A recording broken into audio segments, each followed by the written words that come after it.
সামাজিক যোগাযোগ মাধ্যমে পর্নোগ্রাফিক কন্টেন্ট তৈরি, প্রচার ও বিক্রির অভিযোগে রাজধানী থেকে সুমাইয়া সাইদ নামে এক ইনস্টাগ্রাম ইনফ্লুয়েন্সারকে গ্রেপ্তার করেছে ঢাকা মহানগর গোয়েন্দা ডিবি পুলিশের সাইবার অ্যান্ড স্পেশাল ক্রাইম দক্ষিণ বিভাগ। এ সময় তার প্রধান সহযোগী ও প্রেমিক খাজা সাকলাইন ফারুককেও গ্রেপ্তার করা হয়।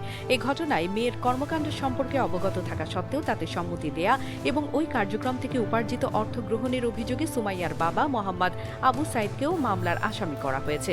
ডিবি সূত্রে জানা গেছে, গত 10 অগস্ট সাইবার মনিটরিং এর সময় সুমাইয়ার ইনস্টাগ্রাম ও টেলিগ্রাম আইডিতে আপত্তিকর কন্টেন্ট এবং সেগুলো বিক্রির বিজ্ঞাপন নজরে আসে। অভিযোগ রয়েছে, বিকাশ ও নগদের মাধ্যমে নির্দিষ্ট ফি নিয়ে অশ্লীল ছবি ও ভিডিও বিক্রি করা হতো। এর মধ্যে ৩৫০০ টাকায় লাইফ টাইম প্যাকেজ দেওয়ার বিজ্ঞাপনও ছিল। পরে প্রযুক্তির সহায়তায় তাদের অবস্থান শনাক্ত করে গত 11 অগস্ট রাতে ঢাকার বসুন্ধরা আবাসিক এলাকার একটি ফ্ল্যাটে অভিযান চালায় ডিবি। অভিযানে সুমাইয়াকে গ্রেপ্তার করা হয়। মানে ভালো, দামে সস্তা। আজই কিনুন জাদু ডিটারজেন্ট পাউডার। আপনার কাপড় হবে ঝকঝকে পরিষ্কার। MK international company.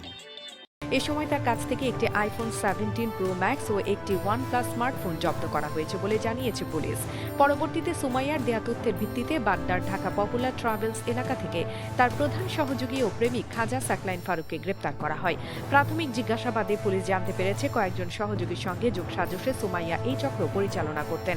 তদন্ত সংশ্লিষ্টদের দাবি, তার বাবা মেয়ের কর্মকাণ্ড সম্পর্কে জানার পরও কোনো বাধা দেননি, বরং ওই কার্যক্রম থেকে পাওয়া অর্থ নিয়মিত গ্রহণ করতেন বলে অভিযোগ রয়েছে। এই ঘটনায় রমনা মডেল থানায় পর্নোগ্রাফি নিয়ন্ত্রণ আইন 2012 এর অধীনে একটি মামলা করা হয়েছে।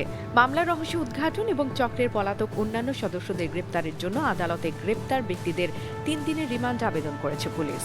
মুক্তি টিভি নিউজ ডেস্ক।